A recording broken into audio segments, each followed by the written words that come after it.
You're listening to the Pace Radio Network here at paceradio.net. The views expressed by the individuals during this broadcast are their own opinions, and they may not be the same as those of their group or other organizations they may be involved with.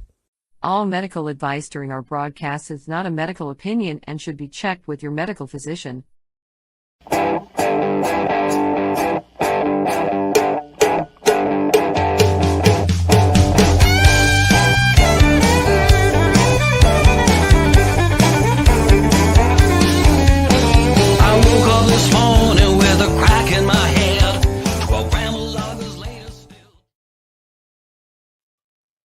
Good evening, everyone, and welcome to the Pace Radio Show. We're live here at paceradio.net and 420pace.ca. Good evening, Tamara. How you doing? We actually are live tonight. This is the first live. Yes, exactly. We are live tonight. It's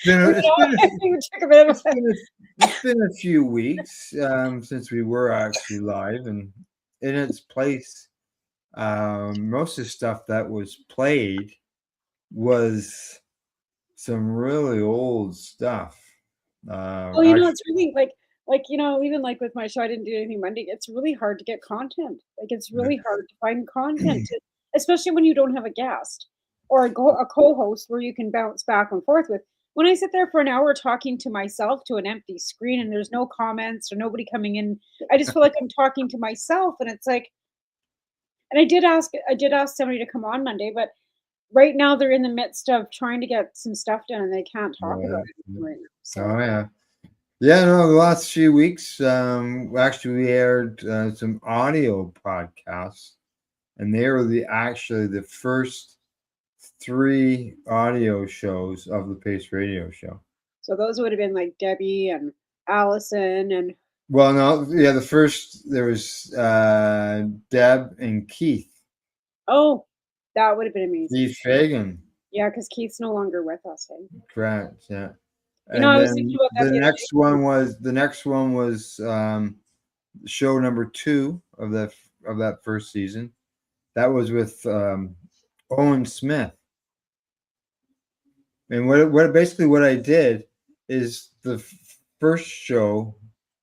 We introduced ourselves, like myself and Deb and Keith, and then we had Owen. When Owen was on the second show, we acted like a host and a co-host type of thing, and did the interview of Owen. And then on our third show, that would be bringing in the 4th co-host of the show, which allowed us to spread across the country, right from BC with Owen, Keith, and in Alberta, Deb down in Nova Scotia, and Chantal Oreo in Quebec.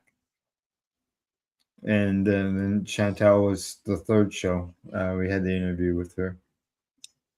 It's quite funny because Owen was just featured on the Montel Williams show. Yeah. Last week or the week before, and he's written a book. And Owen Smith is the reason why we can all share our meds and bake cookies and do all the things that we couldn't do, because they took that all the way to the Supreme Court of Canada and fought for our rights as patients to be able to make canna butter and make oil and make tinctures and make all these things, because he put his freedom on the line for all of us. Yeah, and not make criminals out of mothers who are making coconut oil for their young child who's dealing with seizures. Yeah, that was the Sean Howell ruling after Owen, to be fair. That was because before Owen, we couldn't even before Owen Smith ruling, we couldn't even make canna butter. We were but in Owen's case, Mandy got involved in that. Right, that's right. Because she would be a criminal making her son medication. Well, they expect the children to smoke it, because the only way we could exactly. Raw flour. So it was either you smoked it in a joint, or you put raw flour into a cake mix and you ate raw combustible beef. That was it. That's all we were allowed to do. Yeah. You couldn't legally make canna butter. Like putting a pound of butter into a pot and simmering it down was illegal. Yeah. Like, you're not even talking oil with isopropyl where you're boiling it down and could possibly blow yourself up. We're talking like pretty like olive oil in a jar in the oven for a few hours, to do that, to infuse the on olive the stove, oil. sitting on the stove. Yeah, like all of that stuff was illegal. Like you weren't allowed to do any of that. Right. Yeah. It's just we've come a long way. Sure have. We have a long way to go. Because I was reading something last week too, where 4,100 licensed producers' licenses was revoked. Right? That was I actually have that. I have that to discuss today. Great minds think alike, Al. Yeah, I got this right. I got this right here in front of me. And also, like those busts that are going on in the First Nations too, with the Spaganaga. I can't say it properly. Yeah, I got some information. I want to say I don't want to do any disrespect. I got some information on that as well. As well as talking about before, like my store here has been shut down since right before pretty much Christmas time, right? And I'm not sure why. Like, so that means that CSP has been pretty much shut off at the knees because I can't get anything to work with. No donations coming in. My stuff can't be sold to make funds to do anything for the substitution program. So that cut the substitution program off at the fucking knees too, pretty much. Because I mean, there was like the legal stores can't help me. I don't have I don't have my own garden. And they were helping, and they were also helping financially because my stuff could be out there and they could sell it, and then I would get the cash and I turn it into product out there, right? Well, they're still not open and no time of resuming. And then when I see what's going on across the country with the other bands and the other reservations, I'm not sure if it's all quiet here. I'm not here. We had change of chief too. Like they had an election out there, and the chiefs have changed again. And before, thanks for the thumbs up there, Chief, or not Chief Church. Because we talked about doing a 420 event. When I was out there a little, like the last one, I was out there, and we thought because April's coming up with it. And at that point in time, he has said that they had event approval from the band and that we should do something. We should get together. We should hire a band. Like, let's figure this out. And then all of a sudden it was closed for renovations. And I texted them. I said, any chance you guys are opening soon? And they had an opening date, and then it's gone and passed and they're still not open again. Oh. She reached out to me and said, we're going to be open again tomorrow. So I'm like, woo, I can start, like right on. And then nothing. So yeah. No, down there in Nova Scotia, the situation there, this is sort of a question I have, and I'm sure that the RCMP have, raided some stores in the past, but being that this is the RCMP in Nova Scotia, it's a new situation, not an older situation. It's a new government. Correct. Well, what I'm wondering is, being it was charged by federal police, could this actually go all the way to the Supreme Court for the Supreme Court to decide on the treaty rights? Yeah. And because, like, here's the thing, like, remember when Ted got busted out at the VSB, they would go in and they would just keep taking the product, but they never laid any charges. Exactly. Now, if they laid charges this time on a federal level, then they can at least fight something in court.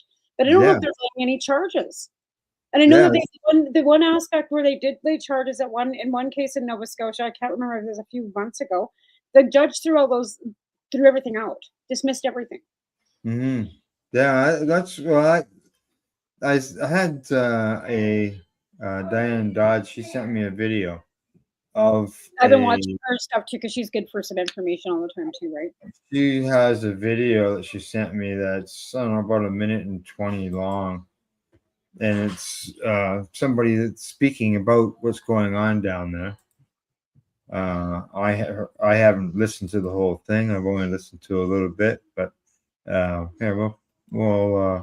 play it here. I find it appalling, especially on sovereign nation land. Like, I just find it appalling that they're even allowing that the RCMP are even follow. I just can't believe that they're even going in there. Quite honestly, the RCMP should be saying, "Not our fucking problem." You know what I mean? Like, this is like talk to the band. Like, if they've got band police, talk to them. Like, this is a sovereign nation. Like, we have to, like, people have to realize that things are going to change in this country fairly quickly. Like even with the land back and all the, you know, transfers of property rights and stuff to the nations, like the RCMP shouldn't be doing this. Yeah. Well, let's listen to what this person has to say. Her name is Absolutely. Michelle, and I'll play that, and we'll see what all she has to say. Okay. That's what I was listening to. Was it? Yeah. Are you hearing it? I'm not hearing any I'm not audio. Oh, it's not muted. I had it. It's. I'm hearing that Yeah. there's going to be more on other communities. So, There we go. hey everybody, Chief Michelle here with Sabaganagity. So I'm getting word there's 3 raids going on currently in 3 different First Nation communities, Bulladek, Bakangag, and Wekoma. I'm hearing that there's going to be more on other communities. So what we're doing in Sabaganagity, already started, we're going to have checkpoints at our entrance and at our exits. You know, if you're up here visiting family or you live here, come on up. If you're not trying to do us any harm, you're welcome in our community. But for those who want to do us harm by force in our community, you're not welcome here. And if you're foolish enough to come up here, you better be smart enough to figure out how you're getting out. Straight up. Our roads are blocked. So have a good day, everybody. Stay safe. And remember, we as Mi'kmaq has jurisdiction over these lands. Sorry, I'm getting fired up, but I'm tired of this government trying to push us around and tell us what we can do and we can't do. You're not telling us. We're telling you. Hey, everybody. Chief Michelle here. Excellent. Excellent. That's exactly it. Like, they don't understand. Like, quit telling them what to do. Yeah. And that's the chief. I know. That's a video that I watched. That's exactly the video that I had seen. And that's what I mean. Like, the second night, like, the Mi'kmaq are not fucking around. Like, they're not. Like, no. This is an industry that they've embraced. They have embraced cannabis as a medicine, as a traditional medicine on their land. Mm-hmm. They're creating jobs. They're creating community, and it's theirs to do. That doesn't matter. It's not the RCMP or Tim Hudson's fucking business what they do on their own lands. It'd be interesting to see what happens going forward. And the thing I know there's been the raids, but has there been charges? Like we were talking, the CSU safety units, right? The CS. Yeah, they don't do that. Or West don't have the charges because these guys end up with the same thing where they just end up taking all the stuff, which was legal theft, or basically is what it is. Theft, exactly. But like I said, like even here, like we have like what they did is they made the liquor inspector the cannabis inspector, right? Yeah. And I think we had one, now we have 2. So they hired one more person to fill a position that only one person filled before for the bars, for the liquor control, right? That goes in and does the inspection on the bars and the stores and whatever. Now they have 2 people, but they're barely ever around. Like they don't like. But what are they trying to find? We don't have any illegal stores running here, right? We don't have any illegal activities. No illicit market. The only illicit market that we had was out on the Tanaha, but again, that's not their territory. And like I said before, I'm pretty sure they had permission, and there's been a change of band. There's been a change of chief. Maybe things have changed. I don't know. Yeah, I was just reading it. It's a 1752 treaty. That's what it says. So. Well, that's the thing. The treaties were agreements for like basically a rental agreement. They weren't like they weren't signed over for them to like. They didn't sell anything. They didn't give anything away. They were a rental agreement, basically saying, yeah, you guys can come and hang out here and we'll share the areas and we're going to take, we're supposed to get the resources off the land. If there's any, monies to be made or anything to be made below the certain area, that's our trust money.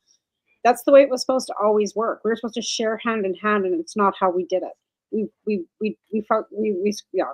It's just, and now we're paying the piper. Then it'll be, hopefully, they obviously aren't going to take it sitting down. and hopefully take it through the courts and get this dealt with, because there's so Well, many. I think a lot of these white old guys that were here, like, you know, Johnny McDonald, didn't ever figure that they would become educated enough to learn the law. Yeah. Figure out that they were getting screwed. You know, they figured they would have beat them out of the, you know, out of the residential school so much that nobody would have ever gotten educated enough to actually learn the truth. They underestimated them big time. Big time. Yes. Yeah.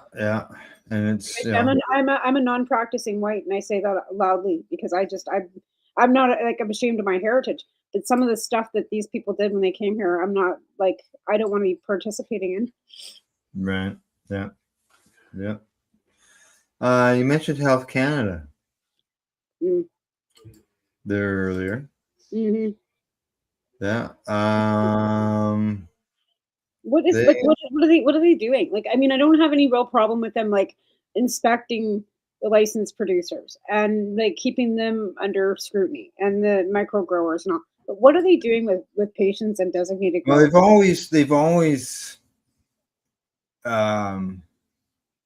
said that they had inspectors, and at one time they had, like, it seemed like they had like 2 for the whole country, and you never ever saw or heard anything about them. But over the last 4 or 5 years, they've picked up steam and doing more of these inspections, and that is due to a lot of the complaints about the numbers and smell. Oh my God, I can smell it. It was the municipalities.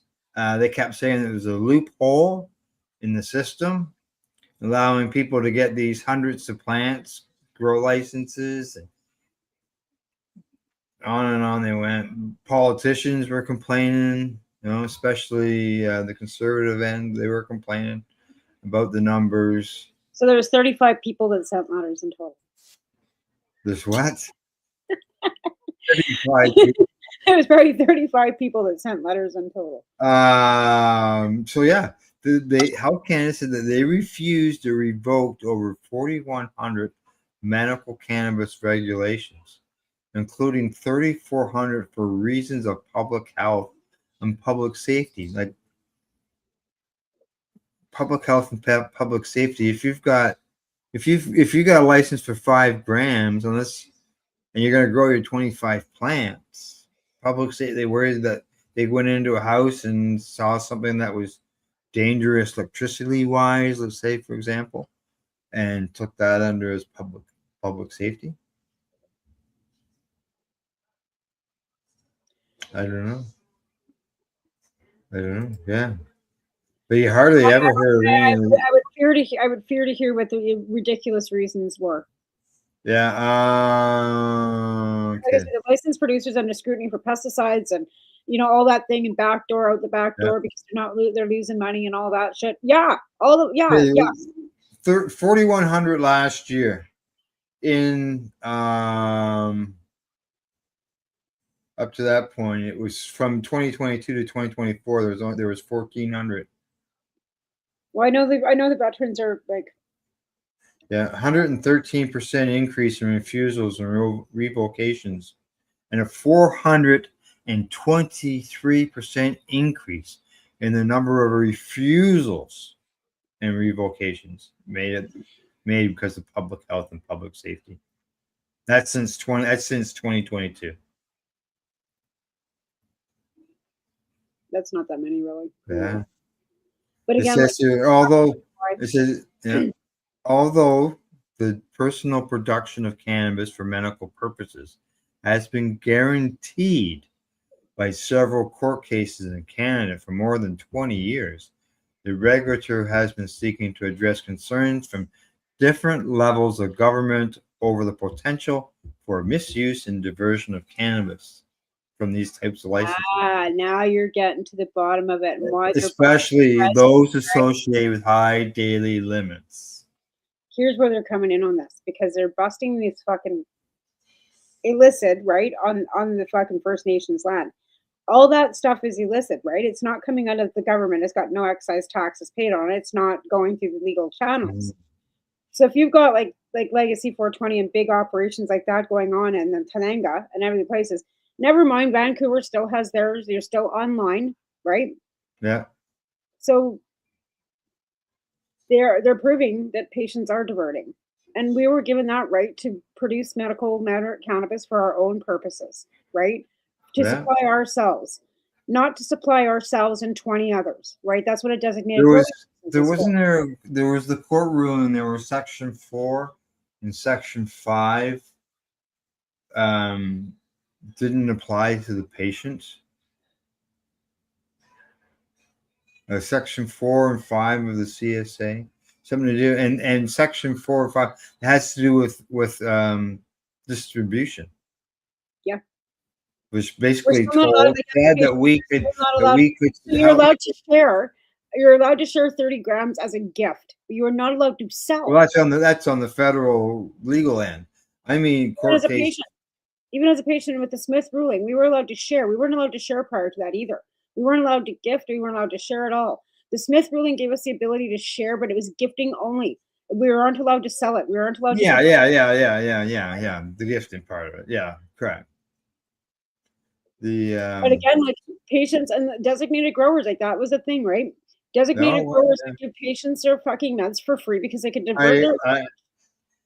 I've been waiting for them to pull the designated grower, but I don't know if they can or not. They say that when they use they say the average amount of cannabis authorized under the medical access program, that's for those who are going to the LPs, is anywhere from 2 to 2.5 grams a day. But for those who are growing their cannabis, it's 33 grams per day. On average? Yeah. I thought they were cutting licenses back. Why would it be like? Why would? Oh, okay. Sorry, that was at the end of 2023. Okay, what do they got here now? Let's see if there's anything here.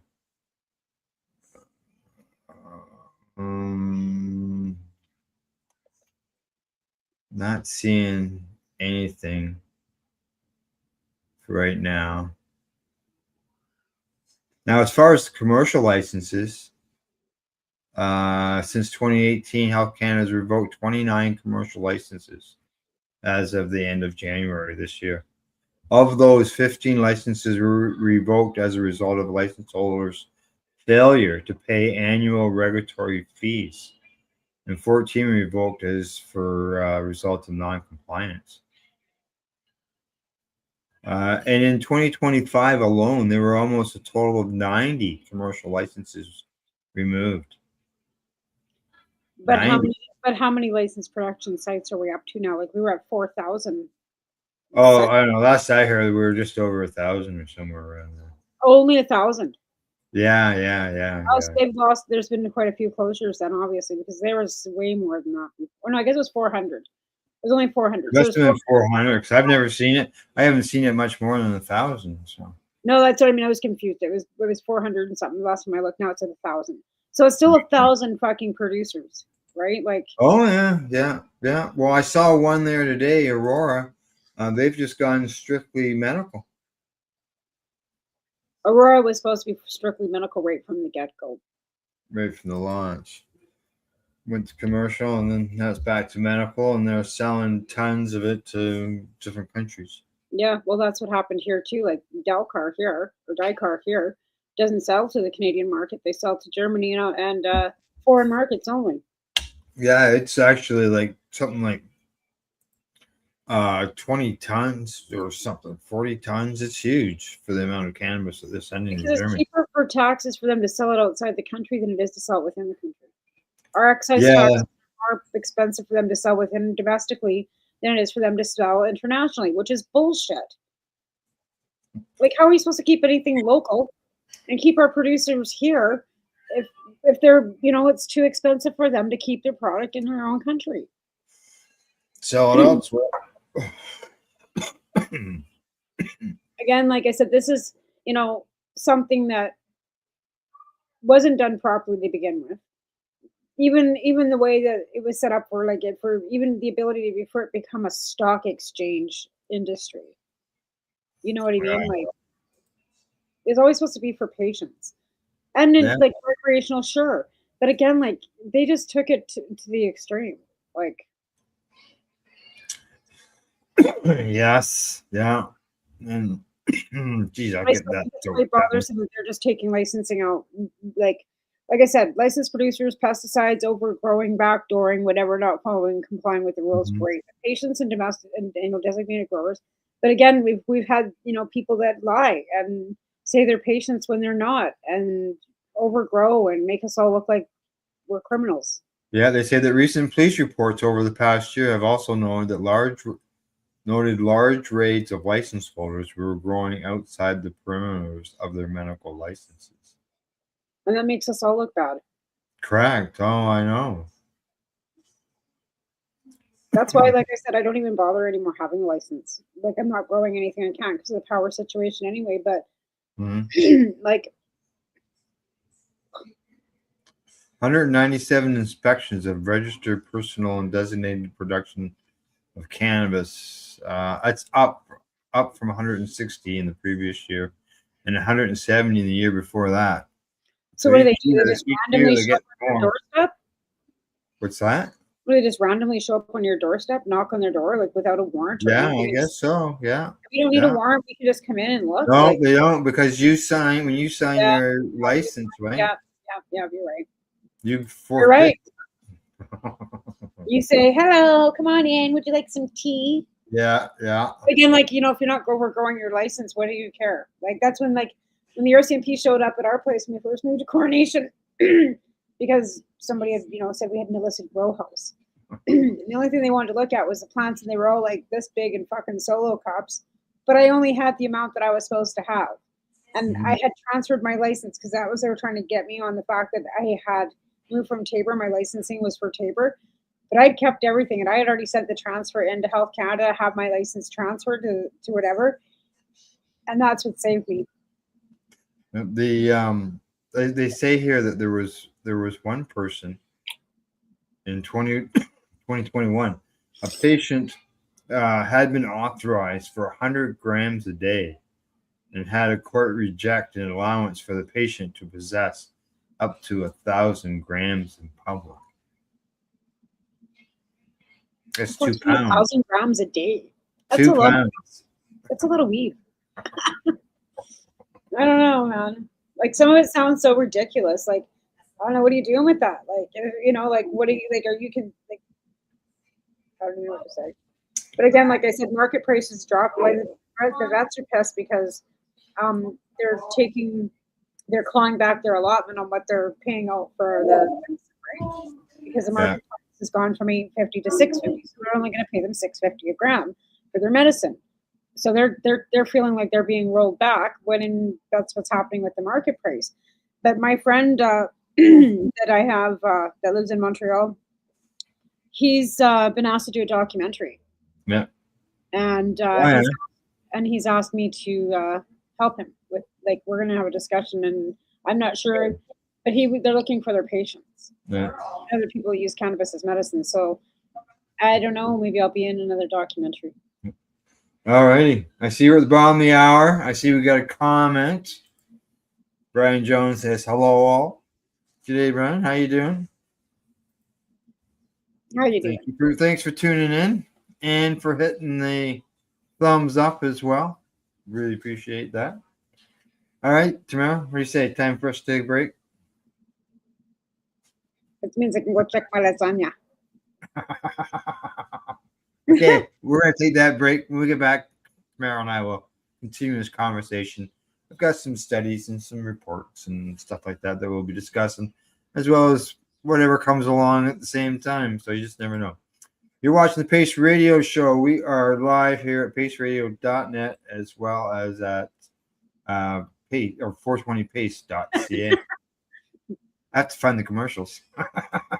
We are people advocating cannabis education here at paceradio.net. Limestone City Hydroponics is Kingston, Ontario's hydroponics shop. Take your growing to the next level and create the optimal environment with a tent kit, or maximize your yield with an ebb and flow flood table kit. Either way, Limestone City Hydroponics has more sizes and options to fit your needs. Are you looking for the power of the sun that adapts to your budget? Then look no further, as they have professional grow lighting. They have indoor grow systems that are easy and cost effective, with many options to fit your living space and lifestyle. Cultivate your growing potential. We have everything you need to succeed. And if you can't make it to the store, they offer local delivery to the greater Kingston area. Remember, when you're looking for experts to help you grow, then look no further than the locally owned Limestone City Hydroponics, 105 Sunderland Drive in Kingston, Ontario. Call them at 613-548-0420. Rerolled Saturdays. Check it out. Nothing but non-stop cannabis and psychedelic programming. Find it at 420pace.ca.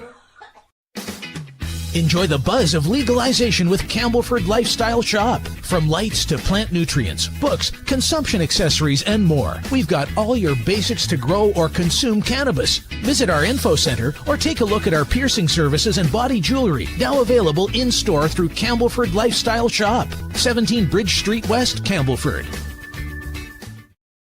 Are you looking to get your medical cannabis grow license? Limestone City Hydroponics can help patients through the process of obtaining their license to grow medical cannabis. What's that? You don't have a doctor. If you meet the medical criteria, Limestone City Hydroponics has a nurse practitioner who can assess and provide medical cannabis prescriptions. What are you waiting for? Contact Limestone City Hydroponics at limestonecityhydroponics.ca or call them at 613-548-0420. PACE Radio is the People Advocating Cannabis Education Radio Network.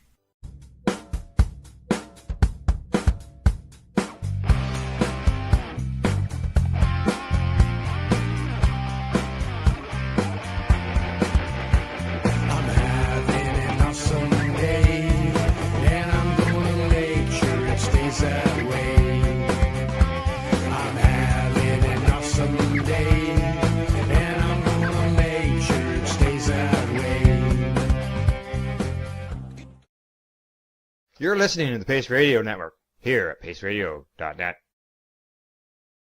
Hey, and welcome back to the Pace Radio Show. As usual, lately, Tamara and I are just shooting the shit, as some people like to say. Yep.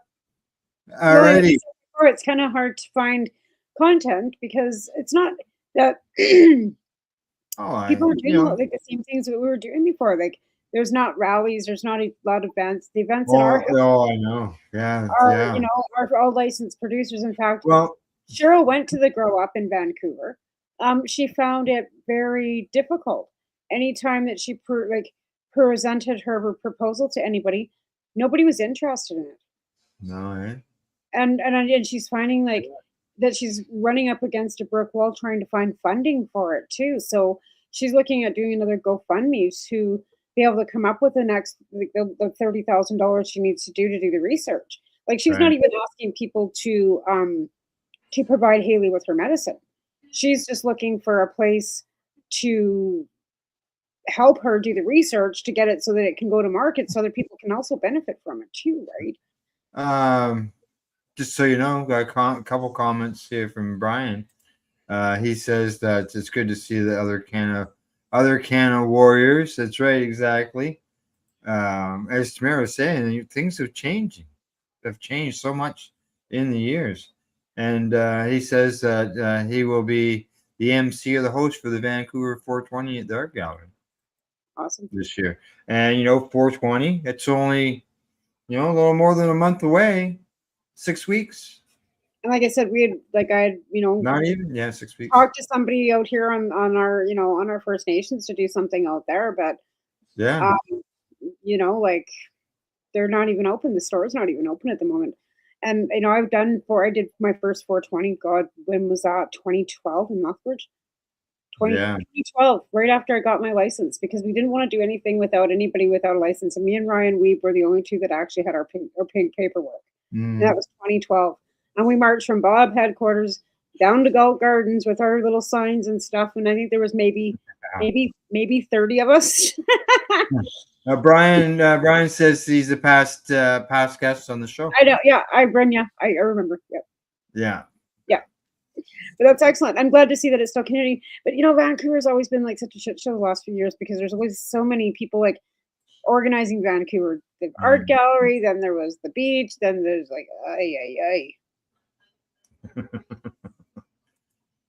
I don't even know where Dana is anymore. Like I don't even know what's going on. No, eh? Well, I mean, he's like I don't because like I do, but I don't. Right. I seen some stuff, and I seen some other stuff, and I just kind of like, oh my god, I don't even want to know. Okay. I'm just loading up. I'm loading up something, and when it's done, I'll run it. I had Allison on my show as my last guest before I didn't have anything, right? And then she was still working on the psilocybin thing. RCMP Nova Scotia just shut down Infinite. Yeah, we know. That's what we were talking about at the beginning of the show. Actually, is how the spag and agony.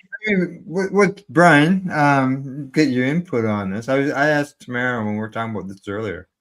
Is this something that, being that it was the RCMP, which is the federal police force, is this something that could be taken through the court system expeditiously to get to the Supreme Court for this to be settled? It wouldn't be expediently. That's the thing. It would not be expediently. It may not be expedient, but could it still get to that point? It's always missing. It's missing out the provincial. It'd be missing out the provincial challenges. No, you have to go through that first. But it's been charged federally by the federal police. Taken to court to fight with treaty rights. Federal crime. Yeah, that's exactly it. So he's like, Bryn's right. Like treaty rights, right? So it's because of the sovereignty. Yeah, exactly. That's what we're saying. We'll fight get the treaty rights settled. Treaty rights trump everything. Like that's what Canadians don't understand, is that the treaty rights trump everything. And that's why I don't understand why the RCMP is even bothering. It's a waste of taxpayers' dollars for them to go out there, spend the time, take the abuse, just deal with it. It's just a waste of taxpayers' dollars. It always has been. Yeah, he says the community leaders have started the process. Earlier, Brian, we played a video from the chief. Michelle, yep. Yeah, I'm talking about Michelle, talking about the situation and how they've set up the roadblocks. And if you're there, like I said, there's been that one precedent-setting case that was already set in Nova Scotia already, because they already took, they went into on the First Nations and they loaded a sea can onto a fucking back of a tow truck and took the whole fucking thing. Now that was all dismissed in a Nova Scotia court. I believe it was 3 weeks ago. I have to go back and talk to Deb and look at Debbie's page. Deb Stoltz-Giffin's page somewhere in there. But that was a precedent-setting case. Why I don't understand why the RCMP is even wasting their time. Now he's got a good point here. He says that I think it will be like tobacco was, where you have to have status to buy. Just like with tobacco. Well, now people without status buying tobacco, but they still can be charged. They can still be charged $150. Depends on where you're buying it. And again, the status here, you get the no taxes, but you have to buy like name brand cigarettes. You have to sign a registry. You're only allowed one carton at a time. You can't buy any more than one carton of Demori or Players or whatever. You're just not paying the excise tax. You're still paying almost $200 a carton, right? Now the illegal illicit cigarettes, they just busted. What it is for a carton of cigarettes? $200. Really? I know, right? What do you think? I don't smoke anymore. I can afford to smoke. Oh god! But the illicit cigarettes that they just busted a fucking truckload full worth $7.5 million in Lloydminster, right? Like last week or something. Yeah. But again, those are not nations cigarettes, are not the same thing either. So again, like if your status, you can possess First Nations cigarettes, but the illicit market for cannabis is not being grown on the First Nations. It's not being produced on the First Nation. Well, there is some being produced on the First Nation. I've been to some of it. Well, some of it is, but I'm just saying, like ours here is not. Like for sure, they're not growing the 500 different strains they've got in this in out here. There's just no way. There's not enough people out there. There's not 500 people growing. Never 500 different strains, right? They're buying it online. I know I just know this. They've got the same anyways. That's the problem too, right? So the supply.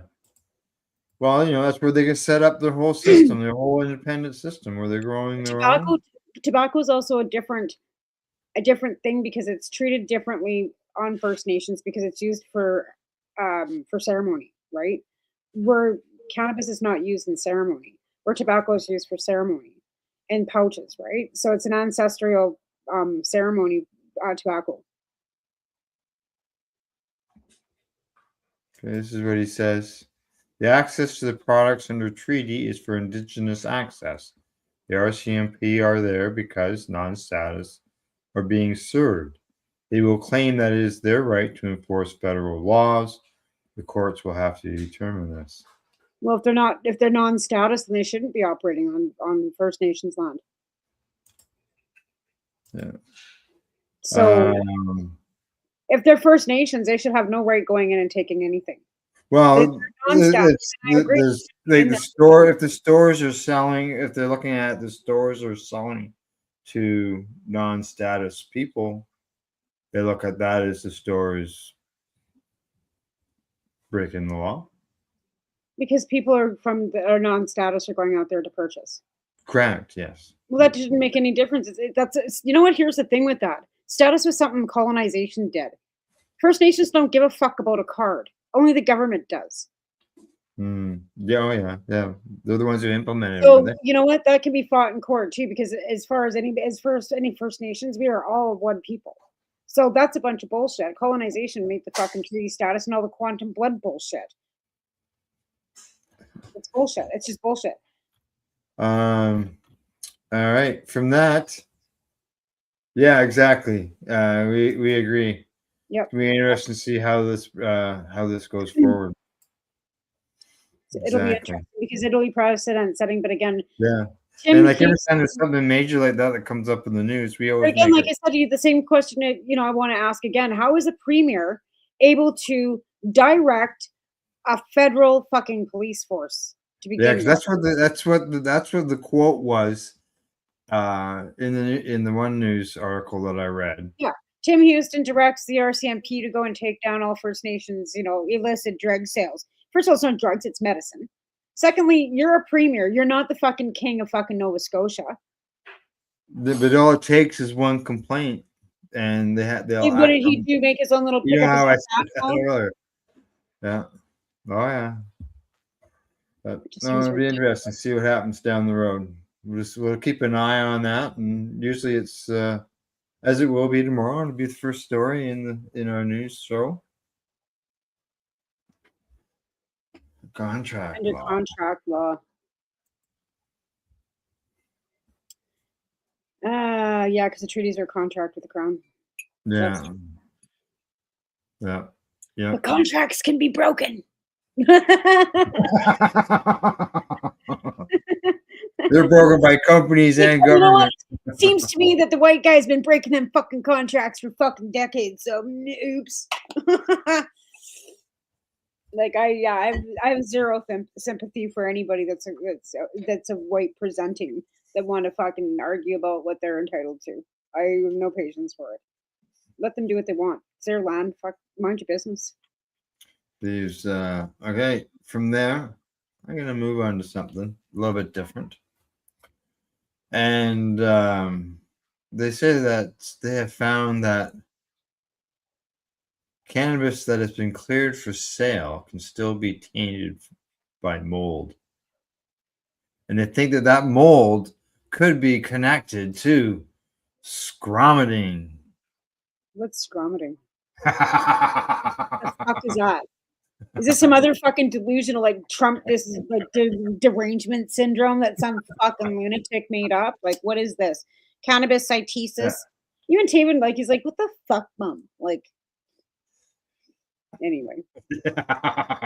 Exactly, Brian. Now, I pronounce it Brian. I think you call him Bryn. Bryn. It's Bryn. Bryn? Bryn. Okay. Yeah. He says provincial contract RCMP, the province contracts the RCMP for policing force.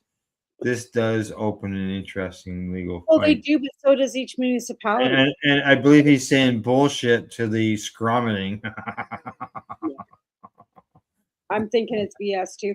But again, yes, they do contract by per province. Province has a general contract with the RCMP, but each municipality does too, right?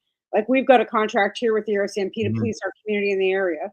So I don't know. I just think that's bullshit that the RCMP should be being directed by any politician, period. I don't care if they get a contract.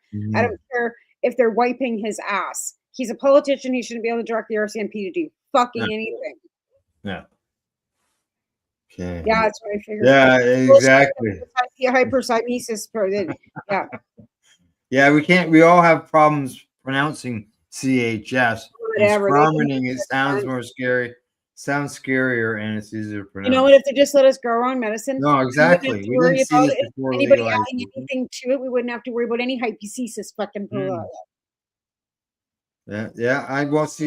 You know, I look at it. I'm looking at what Bryn is saying here, that we didn't see this before legalization, and what are they now that they allow all these sprays? Like Health Canada allows over 100 pesticides to be used. And what they're saying here in this research article that's in the news says that it could be what's left over from the mold after it's been irradiated, because the radiation doesn't kill it all.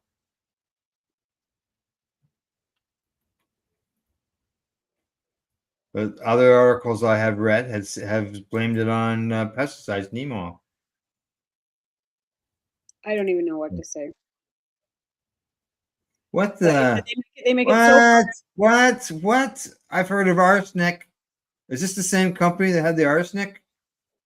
I know. Is that the same one that Loretta worked for? Yeah, that company found to be selling products with asbestos. Yeah, exactly. What's wrong with the system? I know we did a report on an arsenic level of a Quebec producer. And originally it was just released, and they said that it was in the 3.5 gram packages. And I said, like, how can it just be in these packages? Like they'd be growing a bunch of plants. It would but it's in the packaging. Like it maybe. And then it was like a week later they issued a ban over a whole line of different products.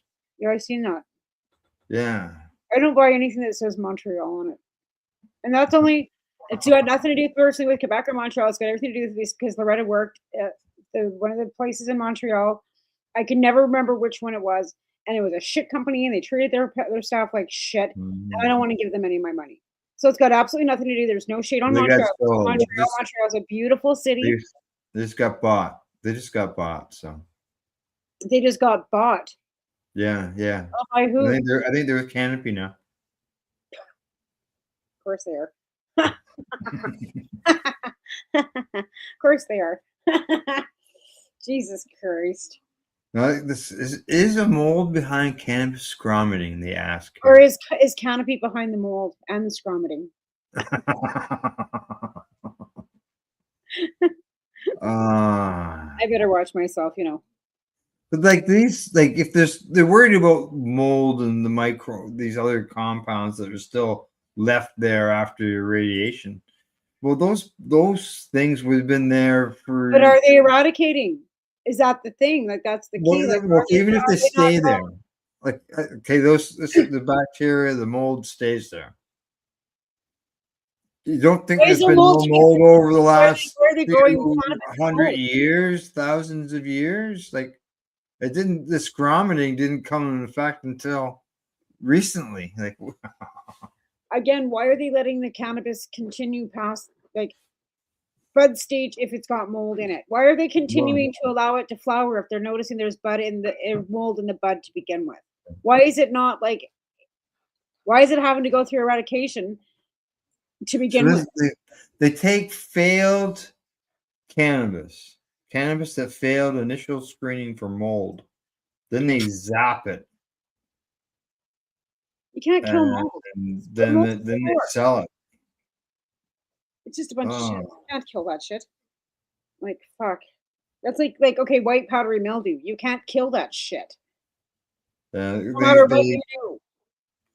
They call this. They say one of these. They call it fusarium, Fusarium. They're microtonics, and one of them is called vomit toxin.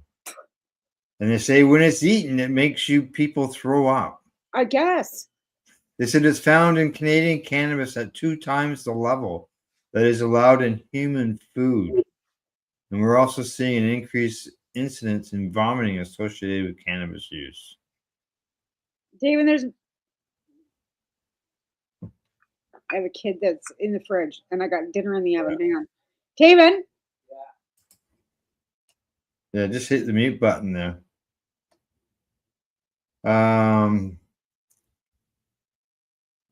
Powdery mildew, yeah, the white powdery mildew. Yeah, that stuff is nasty. Yeah, you wash it with a chemical, but like I'm telling you, that chemical still does not get rid of that white powder. Yeah. The one way that they talk about doing it, and I've tried it a few times, is with sour milk. No, I don't. Is milk? Oh, I just use peroxide and a little bit of sour water. milk. So here's one way that because I had. I use it like what I've used it more for is just to sort of wash off any dirts or anything. The times that I've tried it, because you're growing outside, you wash your plants before you trim. Yeah, I've done that in the past. I didn't do this past. I had like outdoor plants. Like I don't know what it's been in this area. Even on my daisies, like even our outdoor flowers have got powdery mildew on them. Everything. Oh yeah. You can see it in gardens and stuff. Like just keep walking along the side of the road where I lived in town. Right? You walk on the side of the road and just see all this powdery mildew. Right? So once it's in your environment, period, whether it's on a fucking daisy outside, it's gonna be in your fucking house because it's spore. So it doesn't matter what you try and keep it out of your grow room. So even if you got a licensed production site, because you still have to have filterization, right? The airflow is still coming in from the outside. If there's any powdery mildew in the environment outside, garden, lilac. Oh yeah. Oh fuck yeah! And then trying to eradicate. I experienced that. I wondered where the hell is this coming from, and I went outside and I checked, and I found plants in the area near my intake that were moldy. Yeah. Yeah. It was really know where that came from. The last couple of years, like everything, like I said, like it's March the 4th, and oh really? There's no snow. Yeah. Like, none. Right. Like everybody's like, oh, we should be gardening. I says, don't be going and gardening. Every time you rake, you're raking, you're digging, like you're killing all the larvae, you're killing all the ladybugs, you're killing all the predators. Like, stop it. Like, Bryn says they're dealing with it on grapes, apples, stone fruit. Could you call cannabis bud stone fruit? No, but Kelowna's got like the plant. Because of the desert, like Kelowna, like because Osoyoos is a desert, Penticton and Osoyoos is a desert, and then Kelowna's got the lake, and it's like the humidity levels change. The Kelowna's a really great growing area for outdoor, but because of the area, because of the humidity in the desert, it's prone to have powdery mildew on a lot of stuff because of humidity, right? Hops, yeah. Grapes and hops and all these kind of stuff like or cannabis is close to. Yeah, exactly. They haven't been having such great years in the last little bit for grapes and stuff either. Even like a few years ago, crust and like the buds came out. It was too early. Everything. So we had no fruit. Last year was great. And this year, like everybody's, like I said, they were out taking it. I'm like, don't take your fucking straw off your strawberries yet. Don't do it. And they did. And then it snowed again. Now it's not. Oh, yeah. Well, it's 12, but it's 12 degrees today. Like we had snow and it's all melted again. Today was a really nice day here for the first time. Yeah, I know. But we're gonna have like some good temperatures this weekend, like high 16. We're gonna have a bunch of rain coming. But when you look at the 2-week forecast, they're talking like another 30 centimeters of snow in the next 2 weeks. Yeah. So. Yeah. Really? Yeah, Really? like seriously, we've had like Really? That's all you get is a day or two of snow? ah, he's only 6. Let's put it this way. Alvin is home today. Alvin drove from Grand Prairie to Kelowna yesterday to drop a hand off and then drove home. This like yesterday, got home yesterday. So he did like a 6 a.m. leave Grand Prairie, drove all the way to Kelowna, and then Kelowna 6 hours from here to there, and then he's home. So Alvin Yeah. was in Kelowna yesterday. So it's only 6 hours for me. But yeah, it's That's- been like that here too. Like it's been like Vancouver weather here. Even Really? fog. We don't get fog, but we've been getting fog. We've got to have the most snow we've had in 20 years. Yeah, well, that's good because we haven't, Yeah, we got lots of snow. and we need it because we're far. And it's been good because we've been seeing the snowmobilers have been out and all Oh, they've that. been out Like, here too. Avalanches, and they go out. They were told don't go out because yeah, of yeah, avalanches, and then they yeah. go out anyway, and then you got them out being rescued, and they die. Mm. Does Vancouver get much snow? Not usually, no. Yeah. Let's see. Now turn it back to cannabis. Let's say we got about 3 or 4 minutes, or we go to break. This is good news. There was a study, lifetime cannabis use. Sounds like something that you and me and many other people are doing. It's not associated with cognitive decline or dementia risk. Right. You know how they always say that people who smoke cannabis forget everything. That's what the saying is, right? I wish I could. It didn't But make me forget anything. It just makes me remember Mm. better. So I wish I could forget. I wish it did make me forget everything. yeah, it's not associated with either accelerated cognitive decline or greater risk of dementia. It's a Yale University. Isn't there a study we were talking about this one time before? They're finding that it actually helps reduce the transmission of the plaque on the brainstem for Alzheimer's. Yeah. So it'd be the same for dementia too, right? Only it's a different Alzheimer's and dementia are completely different. Would it not react the same way to the brain? They tested several 100,000 participants. Seems that there's And, more yeah. out of the woodwork. The cannabis use was not associated with the increased risk of dementia. Yeah. And no supporting evidence of a causal link either. So that's good. Good to know. I have a funny feeling that if I end up going to the senior center with Lana next week, it's going to be people asking me about cannabis. Oh yeah. They say there was one study that had 67,000 older adults, and they had a history of cannabis use, and they performed better across all cognitive domains: attention, executive function, processing speed, visual, and working memory. Well, we've had to learn to use the internet, so it must be doing something. Phones, all the technology that we've had to learn in the last 25 years, Yeah. like since the 80s. Like, come on, we had to do something. Yeah, and on the cognitive decline, they said they were better results than non-users. So non-smokers of cannabis, their cognitive decline would be faster. Yes, yeah. Was that the study? There was a study that was done in Saskatchewan on the brain and it rebuilding your brain. So getting excited and stuff. I believe that because I'm watching Haley, for example. Oh yeah, those are good. Was nonverbal, was like 85 fucking pounds if she was soaking wet. She was on the deterioration where Cheryl was like worried that she might not make it till the next game. Like basically there was like fear of like losing her. If you see her now, she's 33 years old and she's talking and out socializing and going out. And I mean, she still has to be careful, but because of the use of the juicing, it's just incredible. Like how much she's improved over like the last 15 years. It's incredible. Yeah. And they're using microgreens. So it's like a bean sprout, like not a bean sprout, but like a like, sprouts you put on a sandwich, So right? yeah, it's microgreen. It's just the first set of leaves, all like That's it.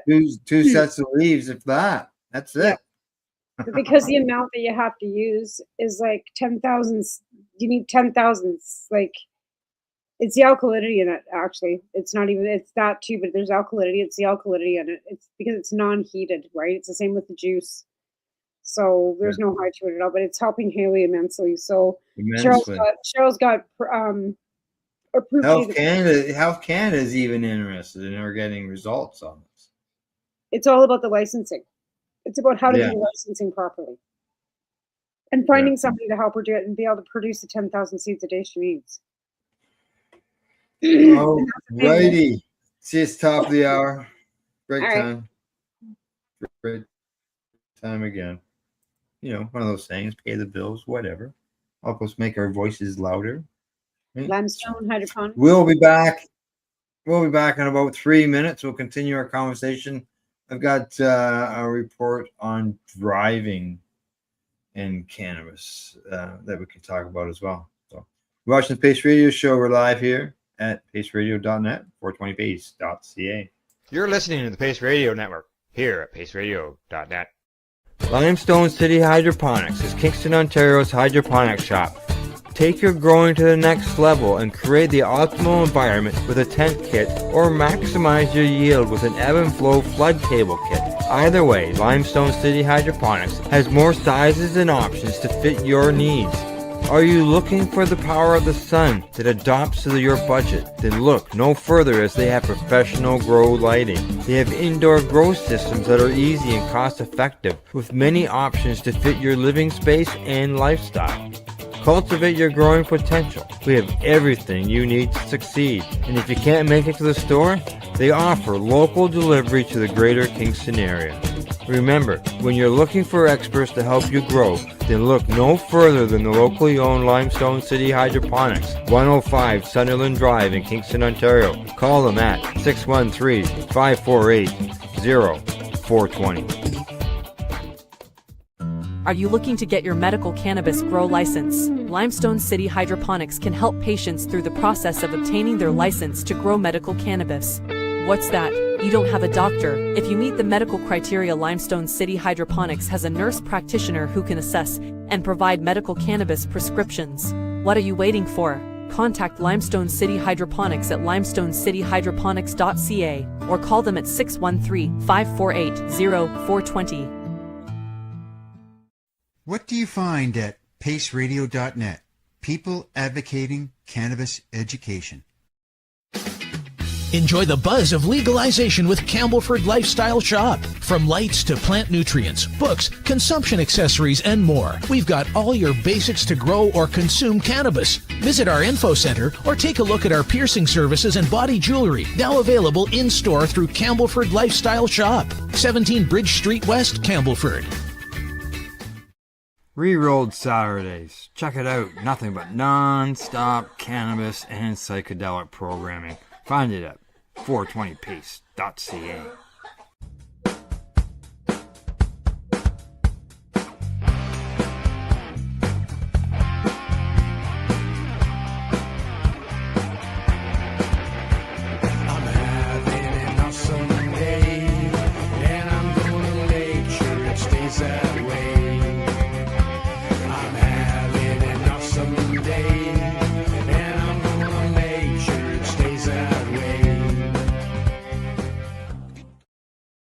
You're listening to the Pace Radio Network here at paceradio.net. Hey, we're back. You're watching the Pace Radio Show. We got a study, and I got something here, Tamara, that I think that you would like to see going on here in Canada, because you're always saying, where's the money?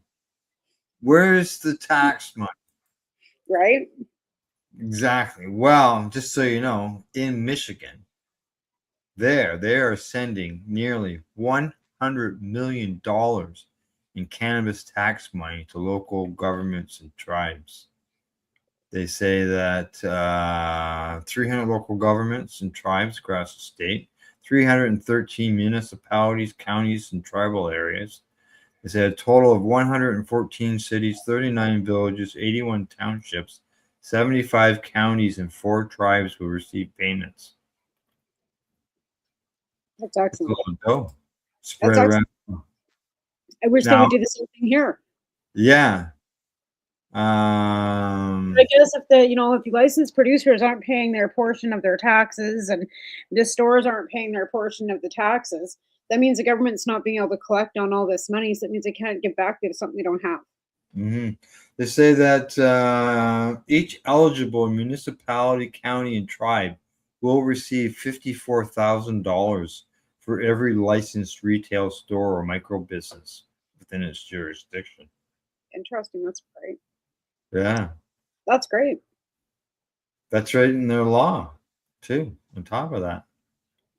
I mean, in hindsight, there's some money.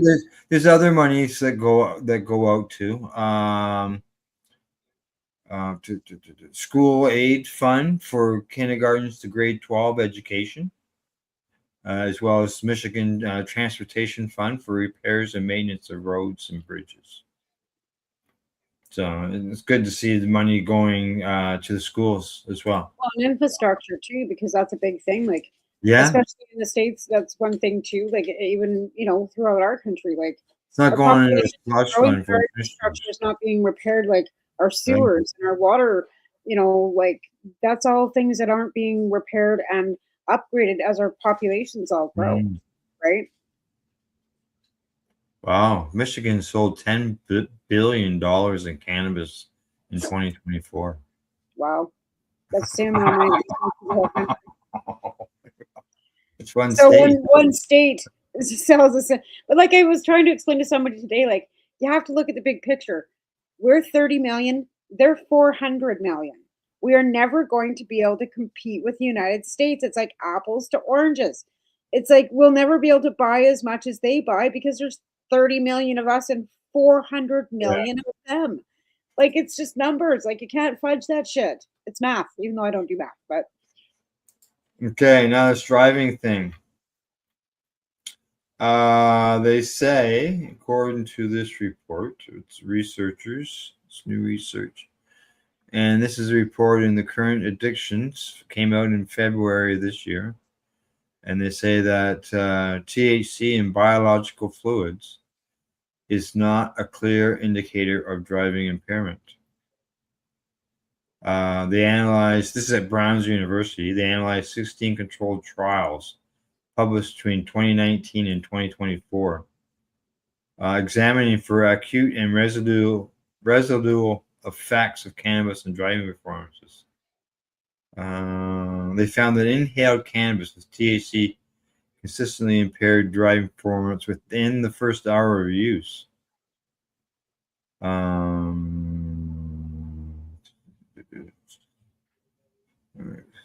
Okay. What else? first hour use, depending on how you ingest, I would think. Yeah. Well, they said inhaled, so it's smoking, right?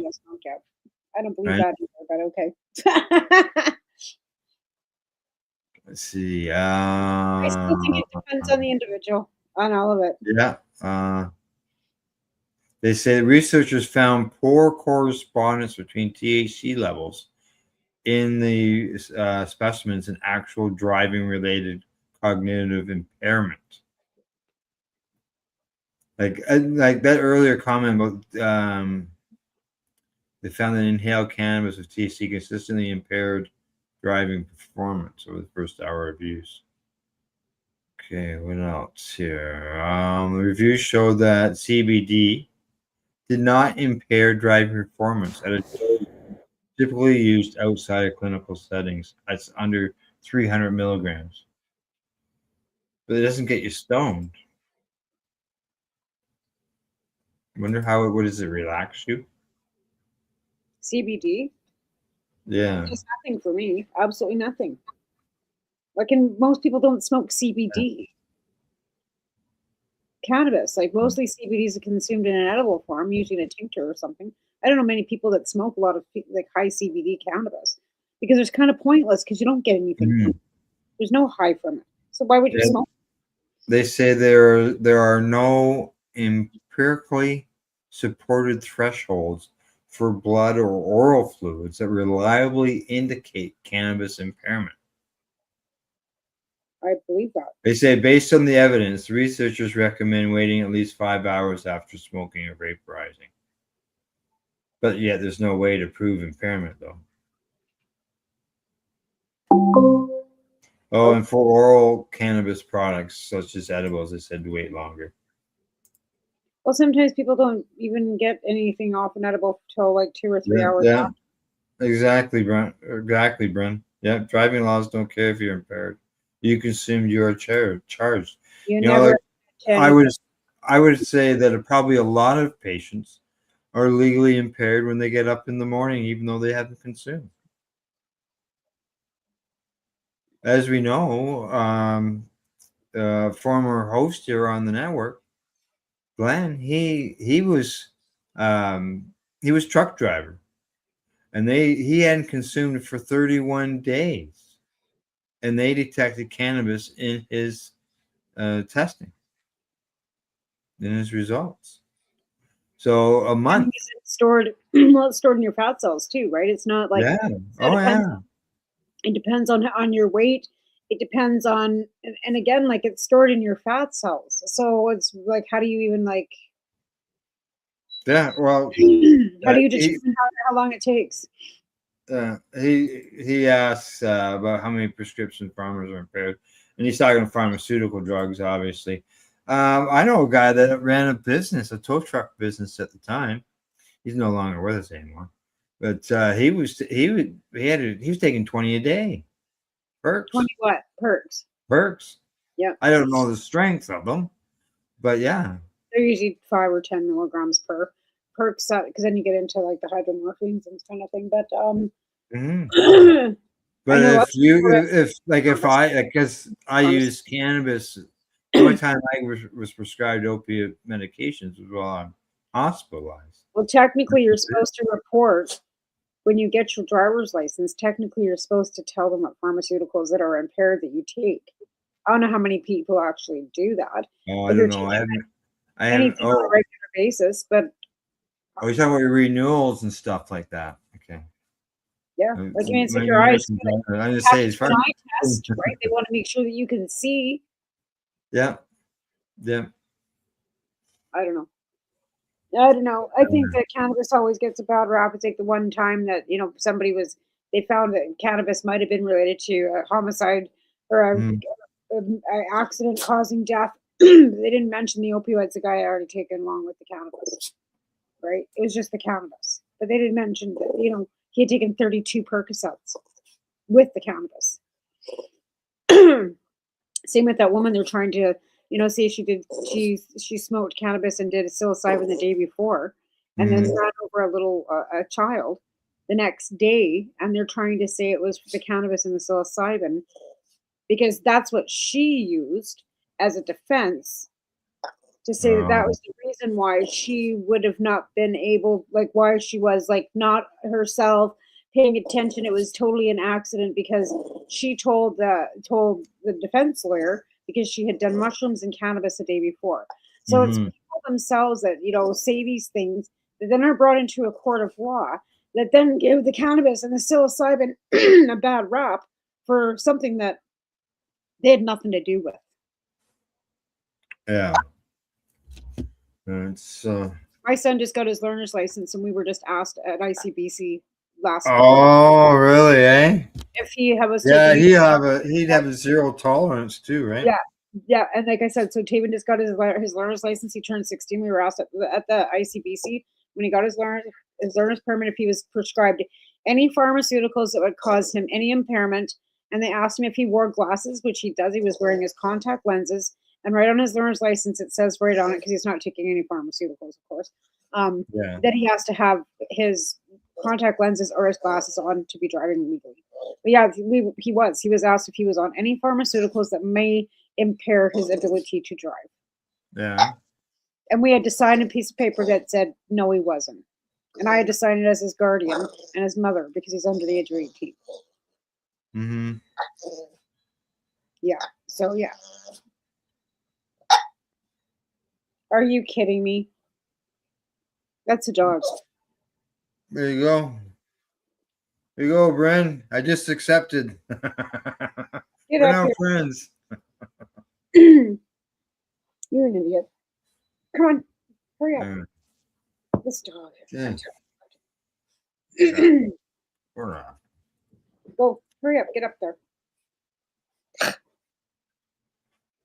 Sitting at my feet crying. Like it's just I'm gonna search you on Facebook, and it says confirm, and I thought, okay, you already sent in a request. I don't know when, but it was there. So I'll be talking to you. I'm gonna be sending you messages within the next day or two. So let's see what else. What else do we got here? We're talking CBD. So let's finish out the show with CBD. New study reveals how many Americans use CBD and why. And they say why. They say that from older adults are now taking gummies, help them with sleep, right? CBD oil is being used in massages. What else? They surveyed 1,500 adults, 18 and older. And what else they say here? Around 35% of respondents said they have used CBD at some point in their lives. As far as why, let's see.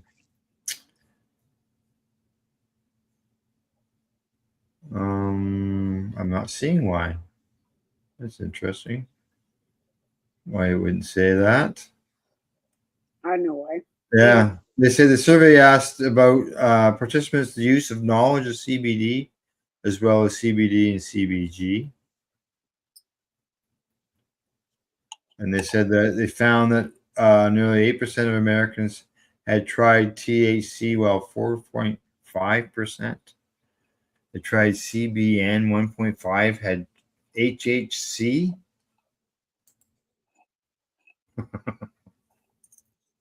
I've never quite understood that's like the whole carrot theory. Like you're gonna take that carrot and you're gonna rip it apart. You're just gonna eat the middle. I'm just like I've never been a fan of the distillants or the distillates or, like ripping it all apart. Like if it's not full spectrum, I'll pass. That's just my opinion only. Yeah. Well, it's like if I buy a vape cart from the store, I will only buy the live rosin ones because I don't want just the distillates. We don't want the botanical terpenes, right? Because the botanical terpenes. Yeah, I don't. Yeah, exactly. And who knows what the added. I've seen added botanical terpenes, but the one that bothers me more is the added flavor agents. The fuck is a flavor agent?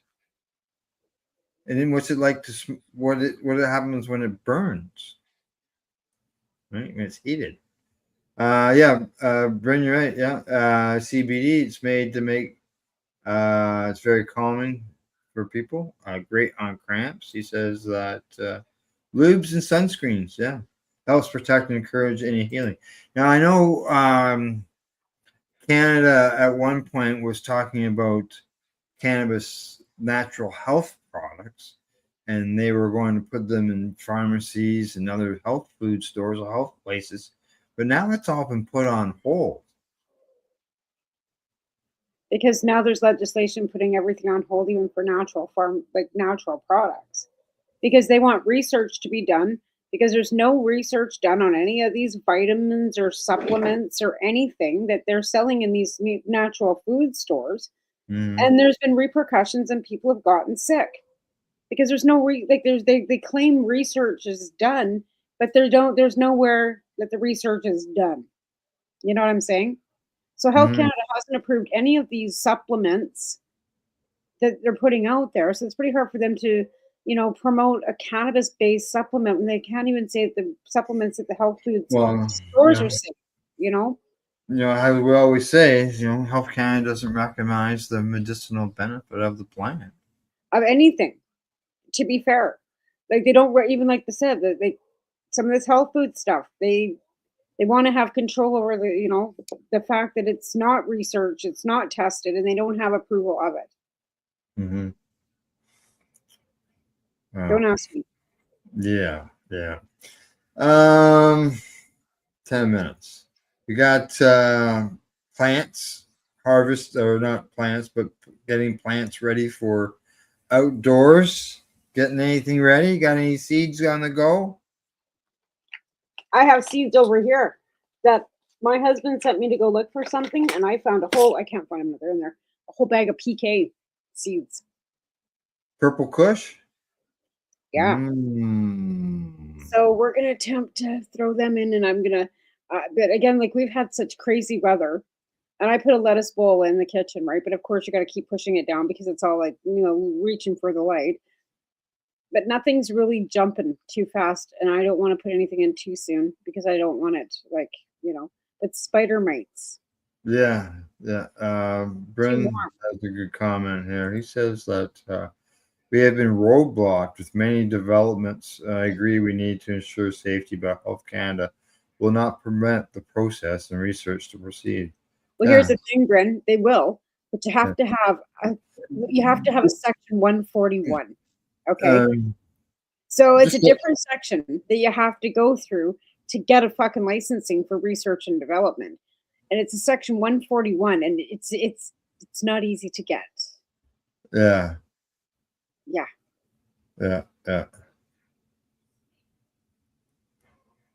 And research and money. And like I said, the shortfalling at the end of the day is you need money because they want the lab testing done, which means you have to either have your own lab or have have the ability to pay a lab. See, there's a lab at the University of British Columbia that will do all the fucking testing. Well, they had the money to do it. Yeah, it's like Cheryl's working with the university. She needs another $30,000 to pay. Never mind, she needs to find somebody with the facilities that are willing to do it. And the 10,000 seats is not a big room. 10,000 seats is one tray. Yeah. Yeah, but the thing is, at the end of the day, they would then end up with that licensing, the licensed producer, and it still would not give her the ability to be able. So she needs a partner. Well, wouldn't some of these LPs that specify that they're just basically medical? Why wouldn't they? They're not interested. They're not interested. They're not interested. She went, like I said, she's been lobbying for the last month. She needs to find somebody because she can't finish her research without anybody. Right. And nobody's willing to step up. Yeah. Again, money too. Like they have to have, it's not even a facility thing. It's having the seeds. It's like I said, huge amount of seeds, right? Right. Like huge amounts of seeds. And I don't know. It's not only the money, it's just all the supply and the requirements all around it on top of all that. Right. Because again, you're needing 10,000 seeds a day because they only grow 14 days and then you're harvesting them, right? So every 14 days, you're having to replant, and her licensing would be for the 10,000 seeds. That's just for Haley. So again, you're looking at whatever and trying to find somebody that's got that seed because the plants don't produce and they can't use hemp. That's the thing. There's no, it's different. And LPs don't produce seeds, cannabis seeds, unless they're doing it for their own purposes, I would think. Well, I gotta correct that. They sell seeds for basic. They do, but they don't sell in that quantity. The quantity, right? So they'd actually have to be producing just plant or seed alone, right? So it's not lucrative enough for them to plant crops just for that amount of seed. Because you don't make enough money off the seed as you do the plant itself, right? Is there it's not lucrative enough? Is there any strain or cultivar, or is it anything along that specific that she would need? Other than you say not hemp, but is there that this? I'm not sure. Are they finding any different? I'm not sure about the specifics on. Because it's not ever it's never producing any more than 14 days past the second leaf, right? Right. So it never gets into veg stage. It never gets any bigger than a sprout, right? So I'm not sure what strain, if it matters, because I'm not sure if it's a THC, it's the alkalinity. It's the fact that Mhm. it's non-heatable, and like I said, she's drinking a certain amount of juice, which is also helpful. But again, you're eating raw leaf for that, or bud, or whatever. But I guess leaf is almost better to juice, is what she's been telling me. Yeah. So for them anyway. Microgreens. Yeah, yeah. Yeah, there's not. I would assume she gets to the second set of leaves because the first set are just the ones that basically come out of the seed Right, to get things going, and right. then It's a second set. It's the time after the second set produce that they're finding the best with the testing that they've done. They're finding that's the best time to harvest that works best for medicinal purposes, right? yeah, For yeah. what she specifically has been researching for. Now, what the benefits would be if they left them longer or shorter or whatever, that's not been specifically being researched because they're trying to get something that specifically helps Haley, right? Mm-hmm. Yeah. And that's why there's the whole thing on the how many days, and I'm not sure how they got to that exact. Like I said, she's been doing this for like years. She's been there for a while, correct? I'll tell you exactly how she got to that. I can't. I'm not her. Cheryl could tell you. I can't. Yeah. Now, Brenda says on here delays to the applications by overwhelming paperwork and regs that have to be worked on by an agency that the feds have partially unfunded.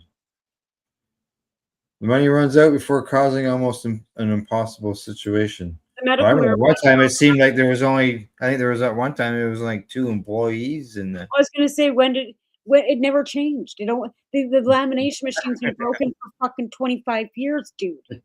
It's not like they all of a sudden came up with 5 new people. Oh, they did. Trudeau gave them 5 new people. And then when Carney came in, he cut them all off at the knees because of the fact that he is cutting the fat at the fucking federal level. So maybe he might have left. Well, how can you have fat when you only got 5 employees to run the whole cannabis was never supposed to be end of things? That's a thing, though, Al. Like, it was never meant to be an industry. Legalization was meant for public health and safety. It was never meant to be all of a sudden, boom, we got fucking 500 licensed producers coming in that all need licensing this week. It was never meant to be that way. But apparently it went that way. So here we are. There we are. It's there. They got to deal with it. Yeah, it'd be nice if they, were, is that still more of that stigma and everything that's still all there? It's never going to change because you've got right-leaning fucking people in this country that think that what's freedom for them isn't freedom for everybody, right? And as long as it goes along with their narrative, then it's okay. But what we're doing as patients using cannabis as a medicine is not within their narrative. So, goddamn, we're not going to be able to do it. God help you.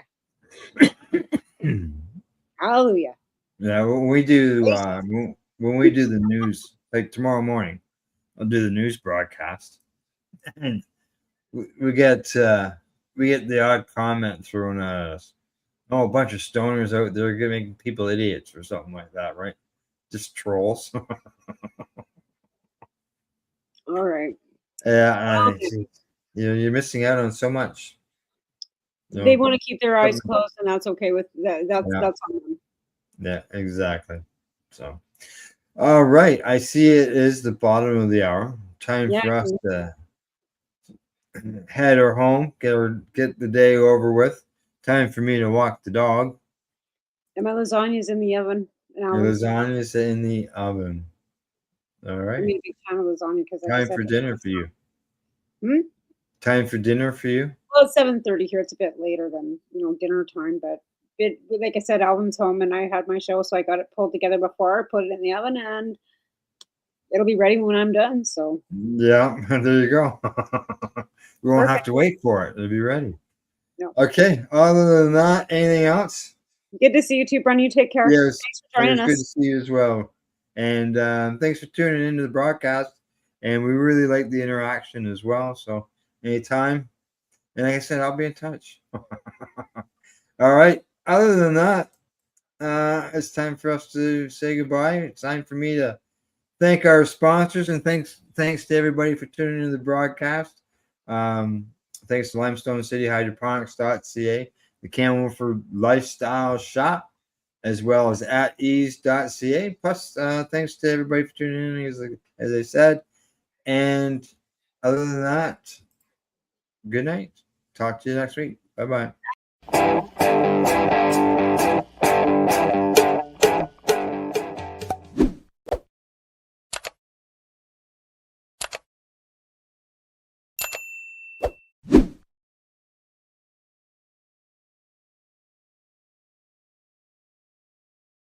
Let's share PACE everywhere. That way it can help create peace.